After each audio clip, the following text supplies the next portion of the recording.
네, 성관계 영상 불법 촬영 및 유포 혐의를 받는 가수 정준영 씨가 결국 구속됐습니다. 이른바 버닝썬 게이트의 주요 피의자 가운데 첫 구속살이어서 그 의미가 작지 않습니다. 배상훈 전 서울경찰청 범죄심리분석관 김광삼 변호사와 함께 자세히 살펴보겠습니다. 안녕하십니까? 네, 안녕하세요. 네, 오늘 낮에 이제 영장 실질 심사를 받고 나온 뒤에 이 포승줄에 묶인 정준영 씨의 모습이 공개됐습니다. 경찰서 유치장에서 그 결과를 기다리던 정준영 씨, 결국 구속 상태에서 조사를 받게 됐는데요. 먼저 오늘 상황을 정리한 영상부터 잠시 보고 오겠습니다.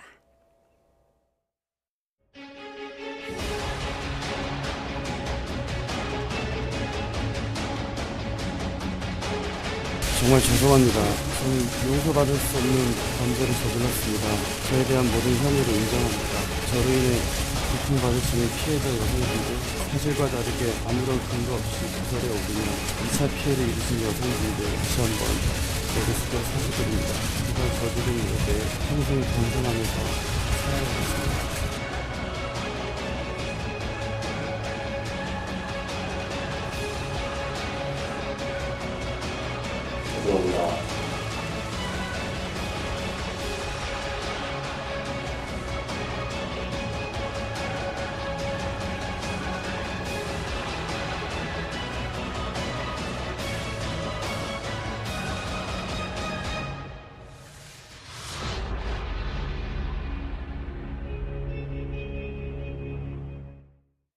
네, 저희가 오늘 다룰 내용들을 영상으로 잠시 좀 짚어봤는데요. 먼저 그 정준영 씨가 구속이 됐습니다. 법원이 네. 이제 구속 필요성이 있다고 판단을 한 건데 그거부터 좀 먼저 짚어주시죠. 일단 이제 범죄 혐의에 대해서 이제 소명이 됐다고 판단을 했어요. 그래서 이제 피해자가 한 10명 정도 되는데 일단 뭐 동영상이 존재하잖아요. 그리고 카톡 내용이 존재를 합니다. 그리고 본인은 다 인정을 했기 때문에 이제 전체적인 범죄 사실을 인정하는 데 있어서 아무런 부족함이 없어 보여요. 그러니까 이제 범죄 혐의는 이제 소명됐다고 볼 수 있고, 그다음에 이제 증거인멸 가능성이 있다고 이렇게 보고 있습니다. 네. 왜냐하면 이게 카톡이라든지 이제 동영상 이런 것들은 사실 이게 보관하고 있더라도 언제든지 이걸 파기할 수 있거든요. 물론 이제 경찰이 압수를 해서 이것 자체를 가지고 있지만 또 어떻게 진술이 바뀔지도 모르고 또 이제까지 한 행태, 특히 2016년도랄지 또 2018년도에 두 번에 걸쳐서 관련돼서 조사 받았는데 이제 교묘하게 빠져나왔잖아요. 네. 이런 여러 가지 보면 이제 증거인멸 가능성이 있다고 보고 있는 것 같고요. 그다음에 이제 범죄의 좀 특성이 일반적 범죄와는 굉장히 죄질이 나쁘죠. 네. 왜냐하면 자기와 성관계 맺은 여자들에 대해서 뭐 술을 먹인다랄지 아니면 약물에 취해 있다랄지 잠자는 걸 또 촬영을 해서 여러 가지 또 유포를 하고 또 그걸 가지고 굉장히 놀이객감을 삼았거든요. 그래서 범죄 특성상도 이건 굉장히 좋지 않고 또 하나가 이제 피해자 측의 어떤 법익 침해 가능성. 네. 이것은 사실은 정준영 씨가 만약 구속이 되지 않으면 잘못하면 이제 피해자가 특정이 되고 막 그러면서 제2차 피해가 가해질 수 있기 때문에 이제 구속은 불가피하다. 그래서 구속할 필요성과 상당성이 있다.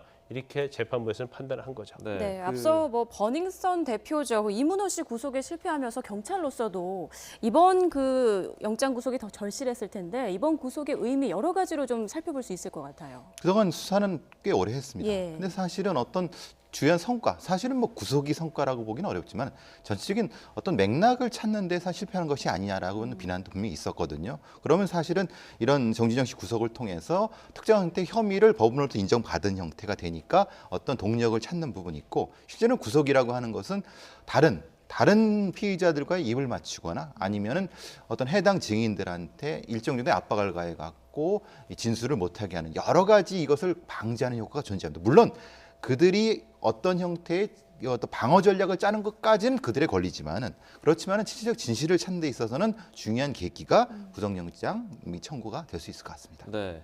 그 앞서 정준영 씨가 오늘 아침에 이제 영장 실질 심사를 받으러 가면서 그 뭐 입장문을 이렇게 냈어요. 뭐 발표를 했지 않습니까?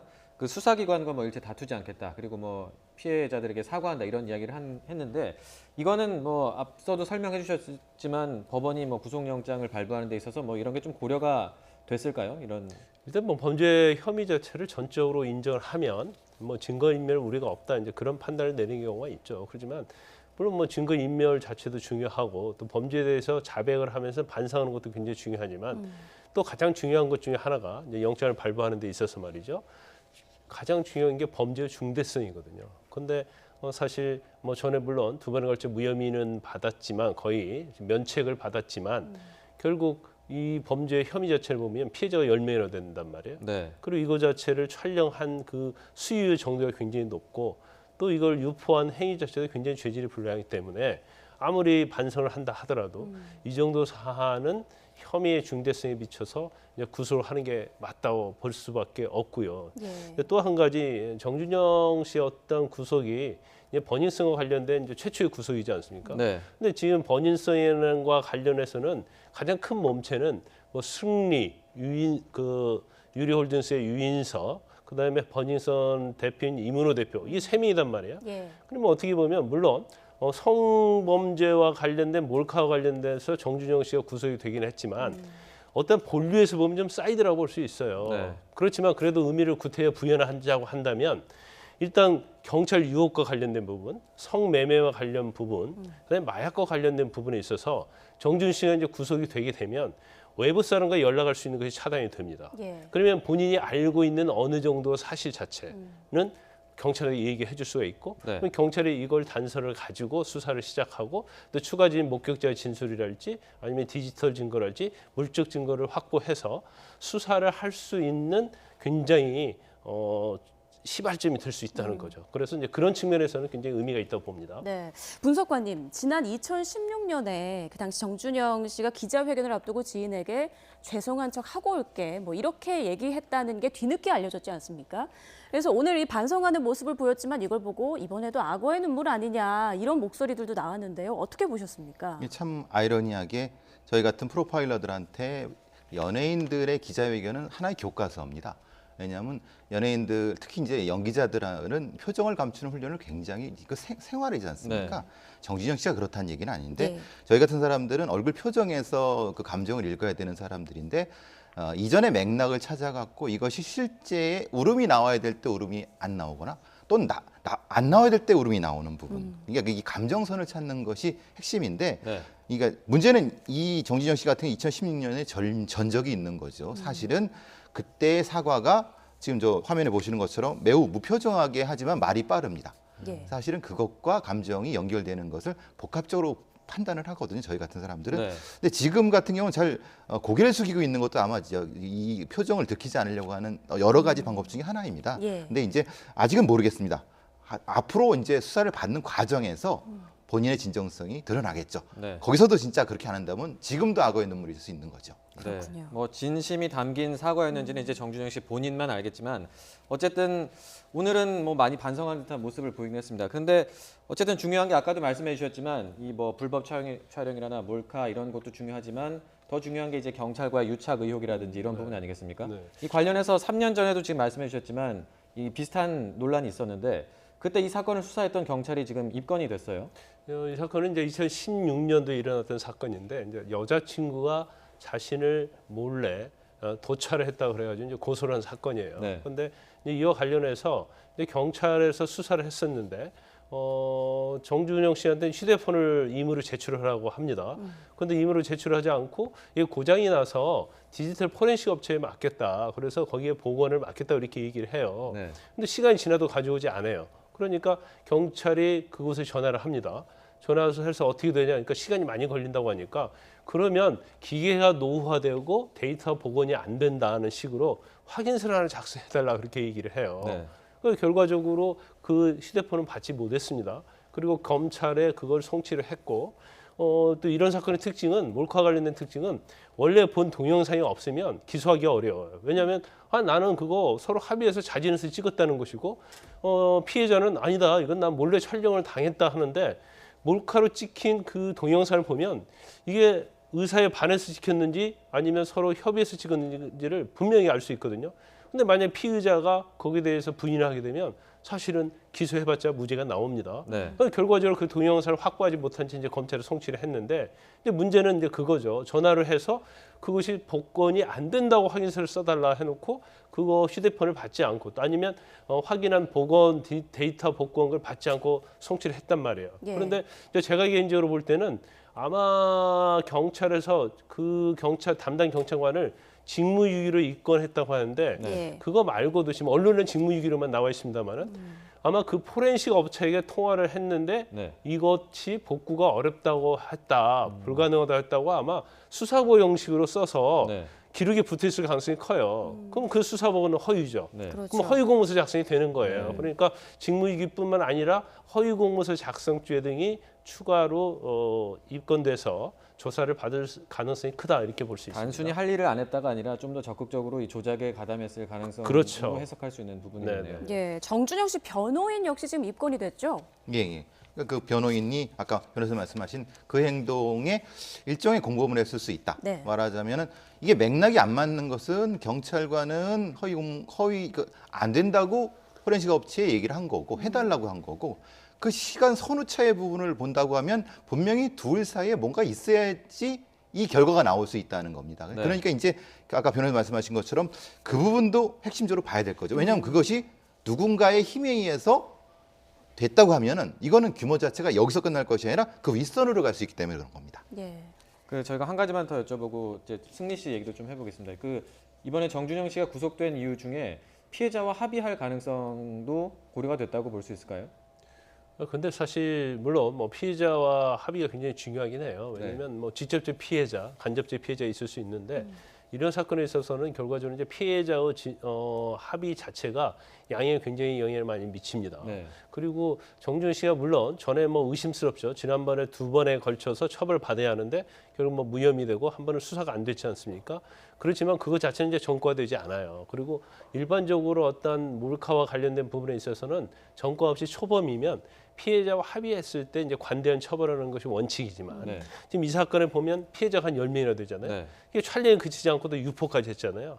죄질이 굉장히 나빠요. 그래서 설사 10명과 다 합의를 한다 하더라도 이 정도 사건은 뭐 집행유예랄지 관대한 선고를 받을 수 있는 사건은 아니다. 네. 단지 형량이 굉장히 중하게 선고될 텐데 거기에 영향을 미칠 수 있죠. 정상 참작 사유는 될 수 있습니다. 네.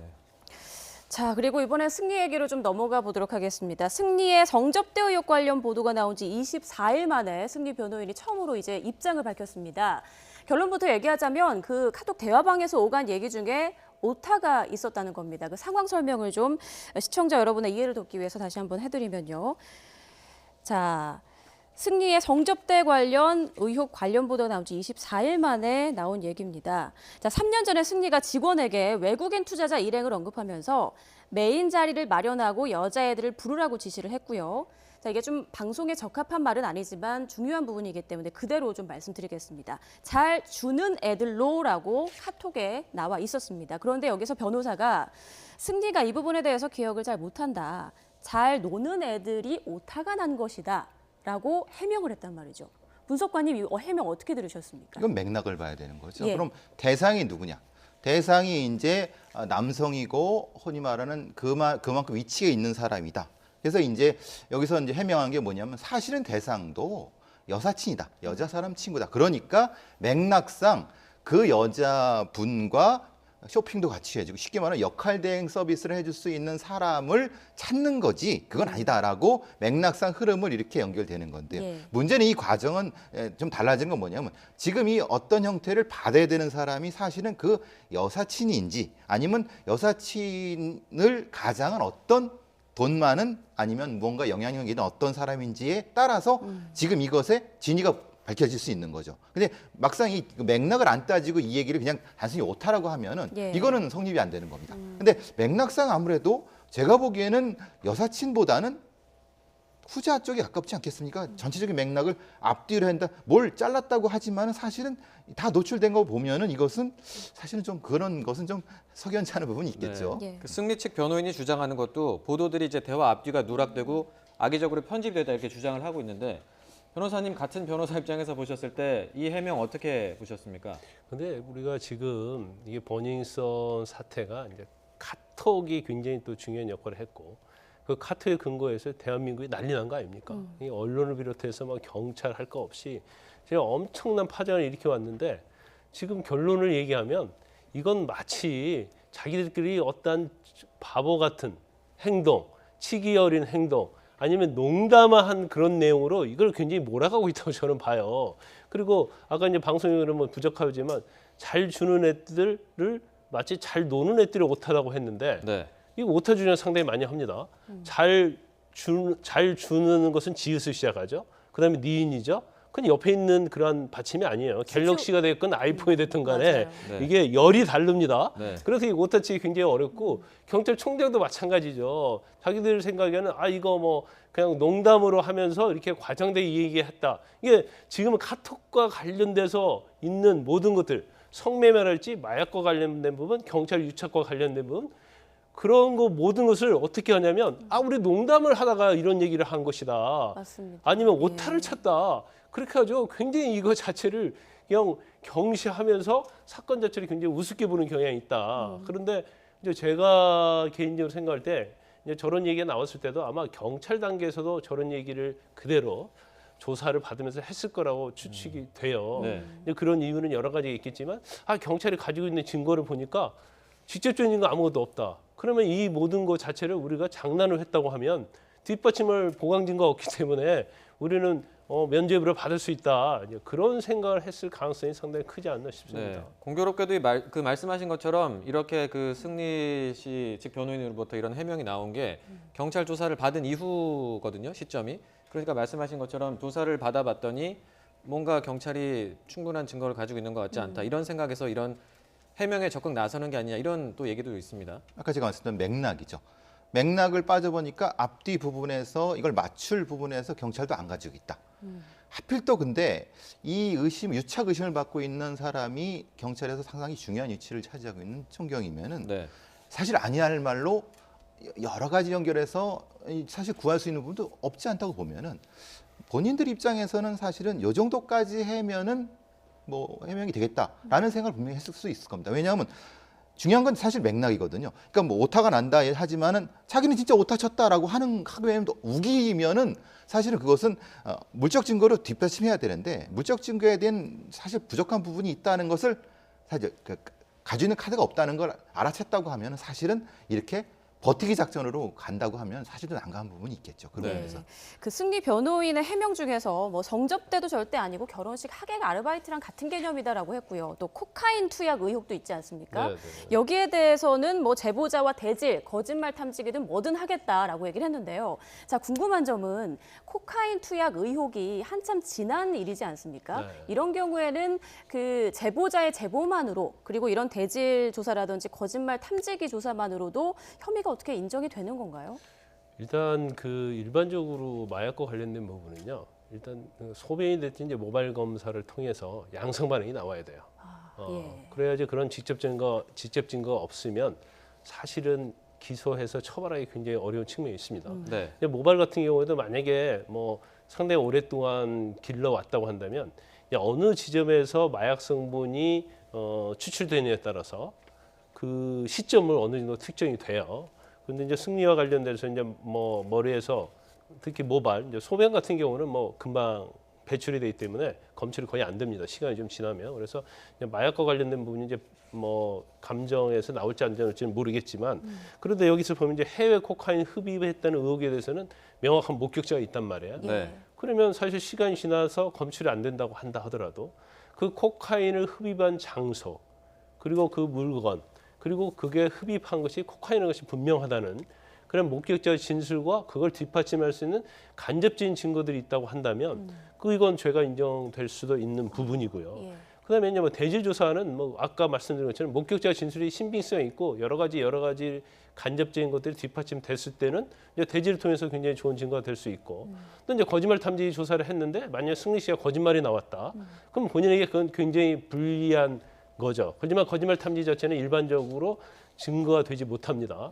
그래서 그렇지만 거짓말이라는 게 나오면 결국 목격자의 진술 자체가 굉장히 신빙성이 있는 거 아니겠습니까? 네. 그래서 유죄 판결을 받는 데 있어서는 재판부의 심리에는 굉장히 영향을 미칠 수 있는 거죠. 그런데 이제 아까 우리 말씀하신 것처럼 이제 카카오톡에 나온 내용들은 이제 증거로 따지면 이제 간접적인 증거, 정황 증거에 불과해요. 예. 그러면 여러 가지 간접증이나 정황 증거가 합쳐져서 명백히 죄를 범했다고 인정할 수 있을 정도라면 그런다고 한다면 유죄가 되겠지만 단지 카카오톡에 어떤 간접적인 증거가 있을 뿐이고 다른 증거가 없다고 한다면 이건 사실은 유죄로 가기 힘든 부분이 있기 때문에 아마 이제 변호인을 통해서 이것들이 다 간접 증거로서 증거 가치가 없는 그런 방향으로 설정을 하고 이런 수사에 임하는 것이 아닌가 하는 그런 생각을 가질 수 있는 거죠. 네.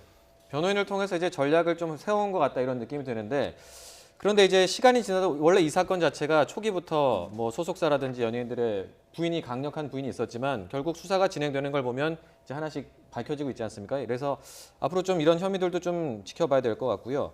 관련해서 이 정준영 씨와 같은 혐의를 받고 있었던 FT 아일랜드의 전 멤버 최종훈 씨, 그러니까 원래 불법 촬영 그리고 유포 혐의를 받고 있었는데 혐의가 추가가 됐죠. 네, 그러니까 지금 상태로는 당시 이제 음주운전 관련된 것이 이제 공개가 안 됐다. 근데 그 과정에서 실제로는 경찰관을 이렇게 소위 말하는 뇌물을 주려고 하는 상황까지도 네. 소위 말하면 뇌물 공여 혐의가 된 거죠. 그러니까 당시 경찰관은 뇌물을 뭐 안 받았고 오히려 그것을 이제 입건하는 형태로 됐는데 사실은 그 상황도 안 나온 거죠. 말하자면 왜냐하면 음주 관련된 사실 자체가 언론에 안 나왔기 때문에 네. 예. 연결이 되면 사실은 그것은 나와야 되는 건데 네네.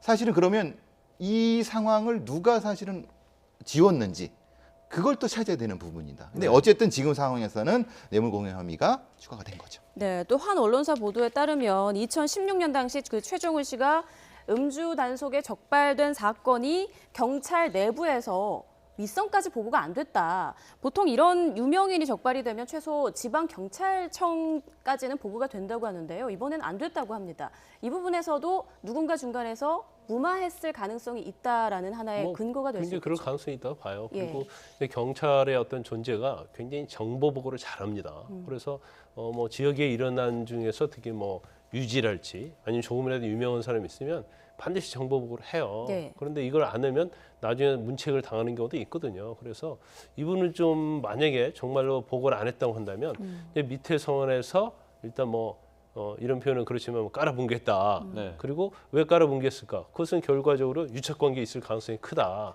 그리고 그렇게 하고 그렇게 봐주고 그 다음에 뭐 관련돼서 어떤 뭐 골프를 쳤다랄지 아니면 경제의 대가를 받았다랄지 이제 그런 경우도 충분히 있을 개연성이 있다고 봅니다. 이게 그리고 실제로 돈을 건네지 않았어도 의사만 표현을 해도 죄가 성립이 되는 거죠. 그렇죠. 이제 뇌물은 단지 공유하겠다고 해서 뇌물 공유 의사 표시죄라고 합니다. 예. 그래서 나는 뇌물을 주겠다고 했는데 그냥 의사만 표현하더라도 그건 죄가 돼요. 그리고 형량도 상당히 무겁습니다. 네. 5년 이하 징역이나 2천만 원 이하의 벌금에 처하도록 돼 있기 때문에 이제 이 부분은 뭐 처벌을 받아야 하는데 근데 이런 경우는 이제 좀 물론 이해가 가지 않는 부분이 이제 경찰한테 200만 원 주겠다고 의사 표시를 했잖아요. 네.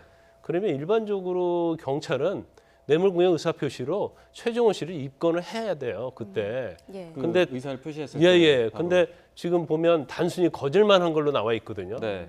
그럼 왜 입건을 안 했을까? 이제 그 부분도 상당히 의문이 될 수 있는 거예요. 그것도 눈 감아줬을 정황으로 볼 수가 있는 그렇게 거죠. 그 볼 수 상황을. 있는 뭐 그렇게 생각을 할 수도 연결이 있죠. 되는 거죠. 네. 왜냐하면 음주운전을 봐줬는데 그거를 입건할 수는 없지 않습니까? 예. 예를 들면 연결이 되는 부분인 거죠. 네. 네. 그리고 이번 이 버닝썬 게이트의 핵심이 사실 아까도 얘기했지만 이제 검은 유착이 있느냐 하는 건데요.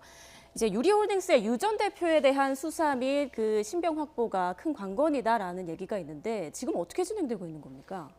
실제는 너무 좀 더디죠. 예. 왜냐하면은 유 대표는 모른다 전략이죠.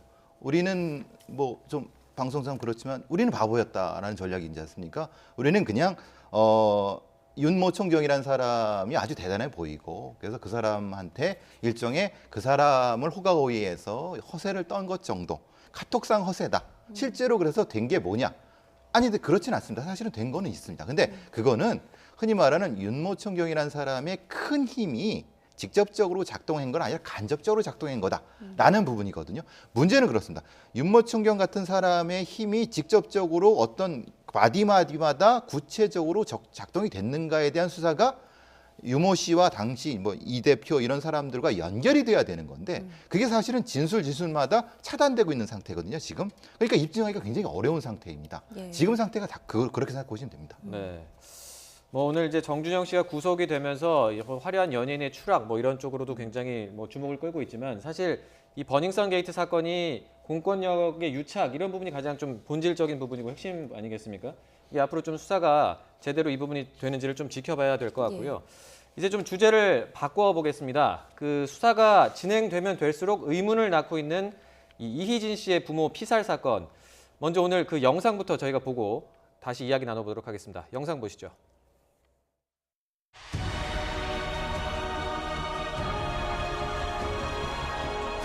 제가 안 드렸습니다. 피해자들한테 한 말씀 해주세요. 억울합니다.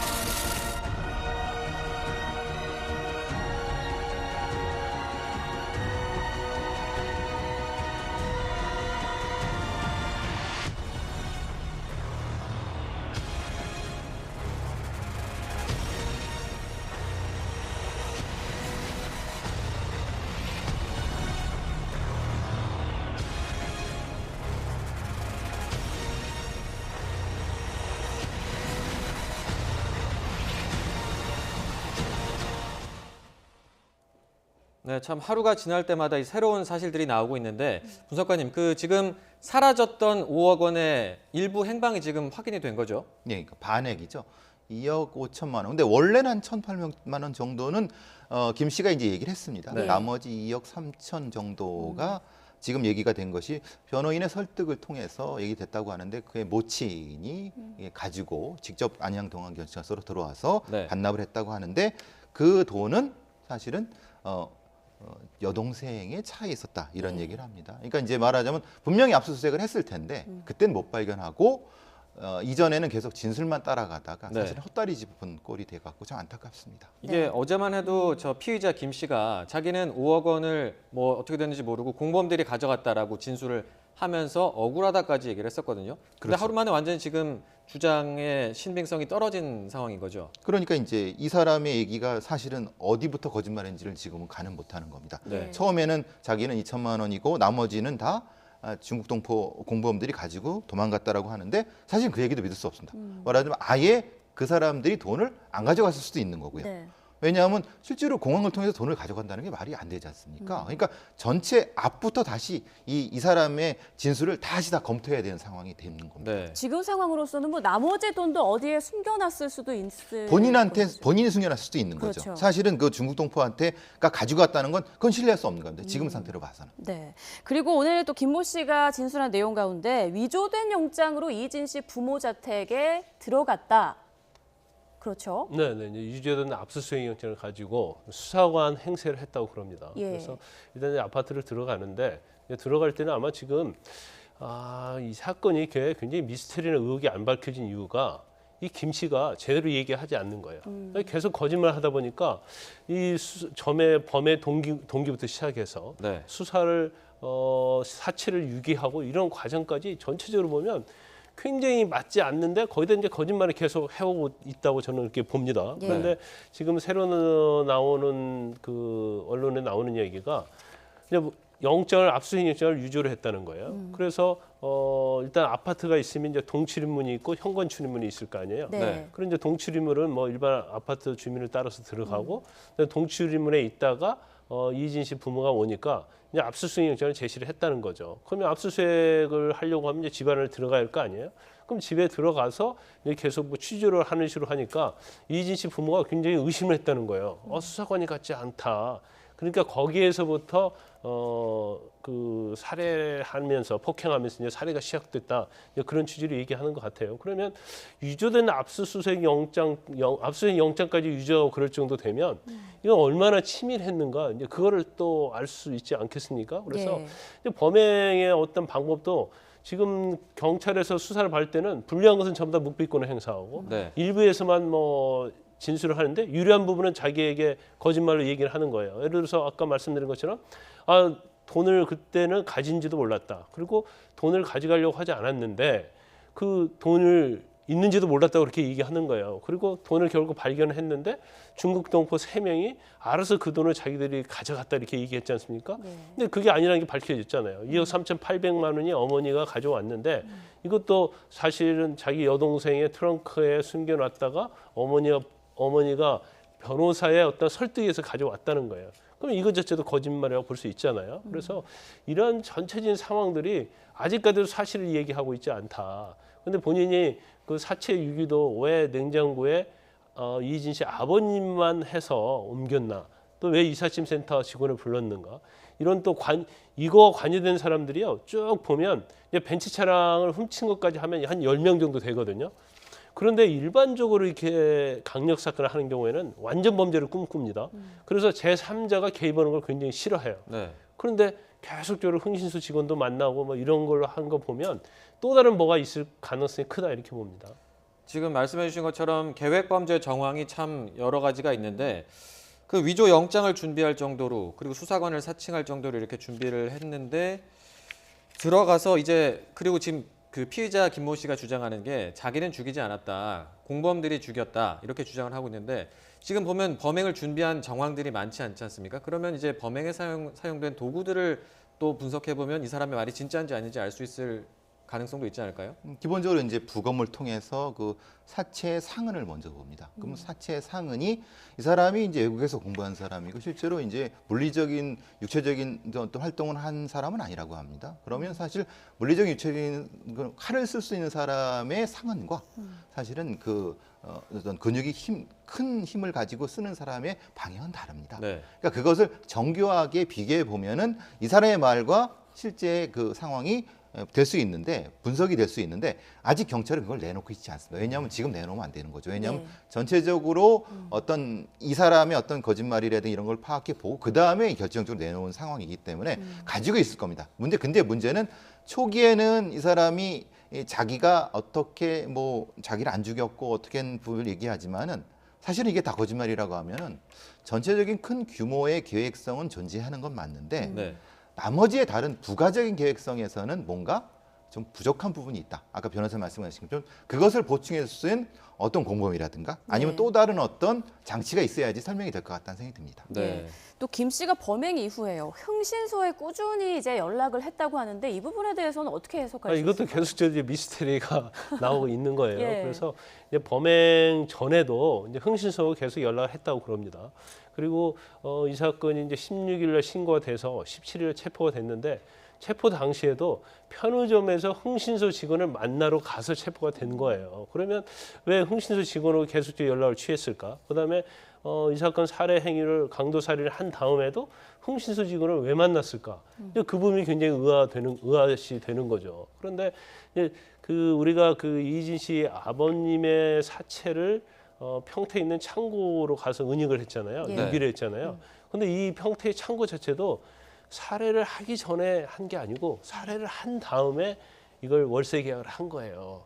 그러면 흥신소 직원을 통해서 무언가를 알아보고 또 다른 범행을 획책을 하고 있었다. 이렇게 볼 수밖에 없는데 저는 개인적으로 볼 때는 아마 이게 이희진 씨 동생인 이희문 씨와 관련된 부분도 꽤 있을 거라고 봐요. 그래서 이제 부가티 차량 판매 대금이 15억 중에서 5억밖에 자기들이 강도 살인을 확보를 했잖아요. 네. 나머지 10억을 또 더 탈취하기 위한 방법 그리고 숨겨놓은 재산을 찾아내기 위해서 흥신소하고 계속 접촉을 했을 가능성이 크다 이렇게 봅니다. 이게 제가 이제 이 사건을 보면서 저희가 이제 그 프로파일러 공부를 할 때 그 비슷한 사건이 있었던 건 그 이 어떤 계획 단계마다 일종의 외주를 주는 거예요. 그러니까 이제 흥신소한테 주고 네. 그러니까 계획은 자기 머릿속으로 다 짭니다. 그런데 사실은 되게 불비하죠. 왜냐하면 그렇게 하면 들킬 것 같잖아요. 네. 근데 이제 보니까 이 사람이 미국에서 공부를 했나 봐요. 그러니까 뭐 아니할만은 그 사람은 미국 소설을 많이 본 것 같습니다. 이제 그런 형태의 계획은 짰는데 현실적인 부분에서의 실행력은 좀 떨어지는 부분이 있는 것 같아요. 그래서 이제 우리가 미스터리는 남는 게 생각하고 있는 것과 계획 실행이 안 맞는 것 같아요. 그래서 네. 이제 지금 미스터리가 발생하고 있는 건 아닌가 이런 생각이 좀 듭니다. 그러면 본인이 생각했던 계획들이 있었는데 또 그거 이제 실제로 옮기는 과정에서 또 본인이 예상치 못한 변수들이 생겨서 좀 지금 보면은 앞뒤가 안 맞는 것 같은 이런 상황들이 한국적 상황이죠. 있는 거죠. 계획은 미국에서 네. 공부받은 대로 하는 거고 현실적으로 이것을 실행하는 것은 한국적인 흥신소를 동원해야 된 지금 그렇게 한 거 아니겠습니까? 예. 그런 부분이 좀 안 맞는 거라는 생각이 좀 들었습니다. 그리고 분석관님, 관련 보도 중에 또 하나가 중국 동포 3명이 사건 한 달 전부터 한 오피스텔에서 함께 생활을 해왔다고 합니다. 이걸로 미뤄봤을 때는 또 어떤 가능성을 생각해 볼 수 있을까요? 근데 이제 교과서에 나오는 대로 그대로만 하면 이게 이중 더블 펠로니 머더라고 이제 강도 살인인데 동기가 침해된 겁니다. 말하자면 원래는 A라는 사람이 자기가 강도 살인을 계획하고 누구를 고용했는데 실제로는 거꾸로 이 사람들이 주범이 돼서 이 사람을 고용한 형태가 이제 이중 동기 살인 형태가 예. 교과서에 있는 건데요. 실제로 이런지 모르겠습니다. 왜냐하면 아까 다시 말씀드린 것처럼 이들 중국에 간 사람들의 계획성과 관여성을 우리가 알 수 없기 때문에 근데 교과서에는 이렇게 얘기하고 있습니다. 알겠습니다. 그리고 그 아까도 잠깐 말씀해 주셨지만 그 좀 아쉬운 부분이 오늘 이제 그 피의자의 어머니가 돈을 가지고 왔잖아요. 근데 이 돈을 왜 그동안 경찰은 못 찾았냐 이런 또 비판이 나올 수 있을 것 같은데 어떻게 보십니까? 진술을 따라가다 보면 사실은 압수수색을 하는데 당연하게도 돈을 집에 넣는 사람은 없겠죠. 네. 뭐 당연히 그걸 했는데 그러니까 이게 차에 놓은 것은 사실은 이런 걸 압수수색하는데 기본적으로 수사관들이 봐야 되는 네. 건데 그 못 따라간 거죠. 피의자 주변인을 당연히 좀 체크를 했어야 되지 않나 싶은데 집중적으로 통신 기록이 남거나 네. 아니면은 여러 가지 있으면 통신 기록이 많이 집중되면 그것을 어떻게 하라고 시키는 거 아니겠습니까? 그럼 분명히 연관이 돼 있는 거죠. 네. 그거를 사실은 불비한 것 같습니다. 네, 변호사님 그리고요. 이희진 씨 형제가 이제 수백억 대 벌금과 추징금이 선고되지 않았습니까? 네. 그런데도 불구하고 이 슈퍼카 부가티를 처분할 수 있었던 거기에 대해서도 좀 여러 가지 지적의 목소리가 나오는데요. 근데 우리나라 이제 범죄 수익에 대해서는 그거에 대해서 이제 그 추징을 할 수가 있어요. 그런데 우리나라 법의 좀 약간의 허점이 범죄 수익으로 그러니까 범죄로 발생한 수익에 한정하게 돼 있어요. 네. 그런데 이제 외국 같은 경우는 이제 징벌적인 그런 경우, 그러니까 징벌적으로도 추징할 수 있어요. 그러니까 뭐 50억 그게 범죄 수익이 50억이지만 이걸로 인해서 뭐 굉장히 확대가 됐다 하면 뭐 500억, 뭐 1000억, 그리고 그 사람 재산에 대해서 범죄인의 재산에 대해서 다 추징할 수 있는데 우리는 범죄로 인해서 발생한 수익에 의해서만 한정하게 돼 있고 또 그 당시에 이제 추징 보전이라고 해서 만약에 그 범죄로 인한 수익을 그대로 내버려 두면 나중에 판결로 그걸 몰수나 추징할 때 할 수가 없잖아요. 그래서 이걸 처분하지 못하도록 추징 보전을 합니다. 그런데 이걸 이희진 씨 동생이 한 61억 정도를 갖다가 해방금 공탁이라고 해요. 이걸 풀기 위한 공탁. 네. 공탁 그러면 그 일종의 가압류인데 이게 풀린단 말이에요.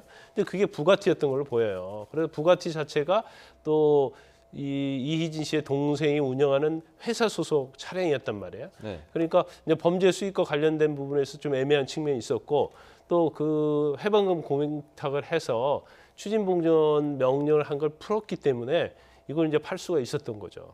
예. 그리고 마지막으로요. 그 칭다오의 그 도망간 킬러들, 그 3명이죠, 공범들. 네네네. 이 부분에 대해서도 수사의 어떤 핵심 키가 될 텐데 이제 경찰이 3명에 대한 체포영장을 발부받았다고 합니다. 앞으로는 이제 수사가 어떻게 진행이 되는 건가요? 일단 뭐 인터폴 적색 수배 요청을 했으니까요. 근데 예. 이 수배 요청을 하려고 하면 체포영장이 필요합니다. 그래서 체포영장 발부받아서 일단은 중국에 통보를 했고요. 중국에서는 아마 뭐 잡힐 가능성이 상당히 크다고 봐요. 너무 인적사항이 확정돼 있기 때문에.